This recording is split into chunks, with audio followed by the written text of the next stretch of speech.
اس بات کی کوشش کی جا رہی ہے اس ملک کے اندر کہ عورتوں کو کے لیے راستہ جو ہے وہ آسان کیا جائے. تو you can go to the Islamabad, آپ Islamabad women chamber of commerce and industry ہیں، وہ قانون اسلام آباد میں تو پکا ہے. تو you can go to the محتسب فار انکلوژن. اچھا، ایک اور کام انکلوژن کا اور کیا ہوا؟ فائنینشیل انکلوژن ڈیجیٹل انکلوژن بھی ہے کہ آپ کو بینک برانچ آنے کی ضرورت نہیں، آپ گھر بیٹھے بیٹھے you can open an account.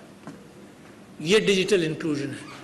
اور آپ کو یہ بھی بتا دوں کہ کون سا ملک ہے جہاں سب سے زیادہ ٹرانزیکشنز ہوتی ہیں. آپ کو تعجب ہوگا کون سا ملک ہے سب سے زیادہ digital transactions take place in India.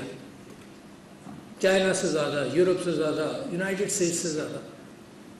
تو لہٰذا جب عورت پیمنٹس کر سکتی ہے، جب پیمنٹس لے سکتی ہے وداؤٹ لیونگ ہر ہاؤس، تو میں سمجھتا ہوں یہ فائنینشیل انکلوژن کا ایک بہت بڑا قدم ہے.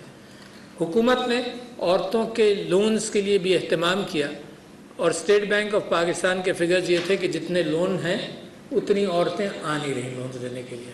تو میرا پچھلے 2-3 سال اسی میں گزرے کہ جب کوئی عورتوں کی محفل میں جاتا تھا تو میں ان سے کہتا تھا کہ بھائی خدا کے واسطے اپنے ساتھ انٹرپرونرز کو راستہ دکھاؤ کہ بینک سے لون لے کر، اور these are lower interest loans, ہے نا، کہ وہ بزنسز کھولیں.